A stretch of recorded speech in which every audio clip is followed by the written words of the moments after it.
Media మిత్రులందరికీ టీంకి ఉగాది శుభాకాంక్షలు, రంజాన్ శుభాకాంక్షలు. ఎలా ఉన్నారు అందరూ?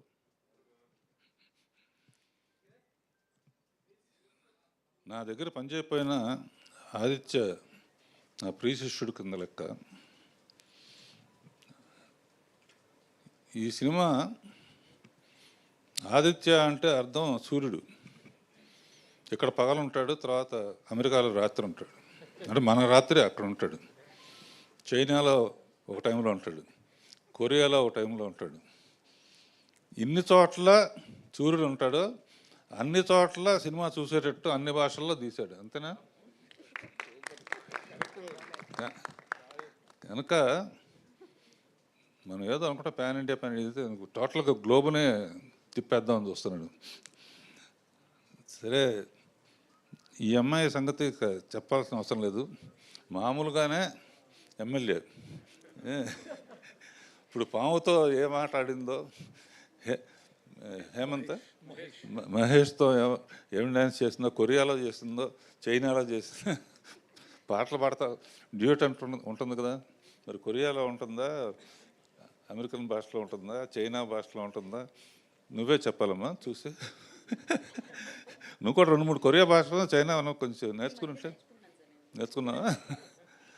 సో చాలా హార్డ్ వర్కరు ఆదిత్య. అండ్ ఎప్పుడు కొత్తగా ఏదో ఒకటి తీయాలని ఆలోచిస్తాడు. యంగ్ పీపుల్ అని కాదు, లేకపోతే వీళ్ళని కాదు, ఎవరితోనైనా తీయగలడు. అలా ఫస్ట్ టైం వాళ్ళ సిస్టర్ అమెరికాలో ఉంటారు. ఆవిడ మ్యూజిక్ ఇంట్రెస్ట్, ఆవిడతోనే మ్యూజిక్ కూడా చేపించాడు. న్యూ మ్యూజిక్ డైరెక్టర్ కూడా మనకు వచ్చాడు, న్యూ హీరో మనకు వచ్చాడు. అమెరికాలో సినిమా ఎవరైనా తీయాలనుకుంటే హీరో రెడీగా ఉన్నాడు. సో ఈ సినిమా చూసిన తర్వాతే మాట్లాడాలి.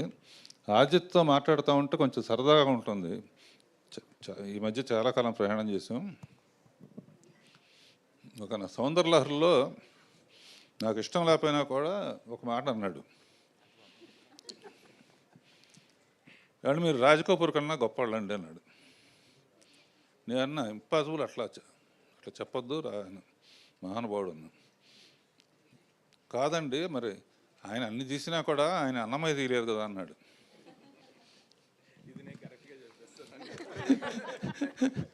సో దానికి యాక్సెప్ట్ చేశాను. అంటే ఉంటే ఆయన కూడా తీసేవాడే. అంటే నా ఫేవరెట్, నా ఫస్ట్ షీల్డ్ రాజ్ కపూర్ గారితో తీసుకున్నాను. అడవి రాముడు 200 డేస్ షీల్డ్ నా రూమ్లో ఎప్పుడు ఉంటుంది. ఆయన అంటే నాకు పిచ్చి.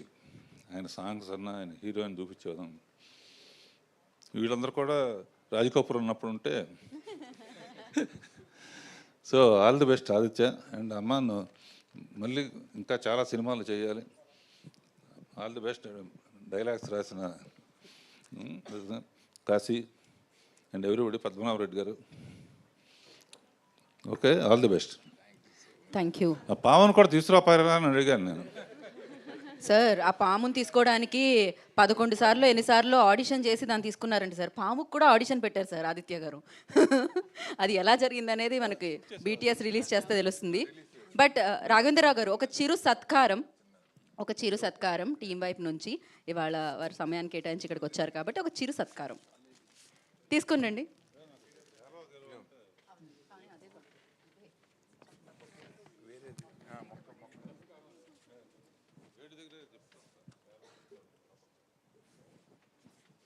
So yeah, plant, money plant. So yes, the legendary director of Indian film industry. So అద్భుతమైన కమర్షియల్ బ్లాక్ బస్టర్స్ ఎన్నో ఆయన అందించడం జరిగింది. అన్నమయ్య లాంటి అద్భుతమైన ఫిలింని మనందరికీ అందించడం జరిగింది. సో ఆ సినిమాల లిస్ట్ చెప్తూ ఉంటే నాకు తెలిసినంత వరకు కొన్ని నెలల పాటు చెప్తూ ఉండాలి వారు అందించిన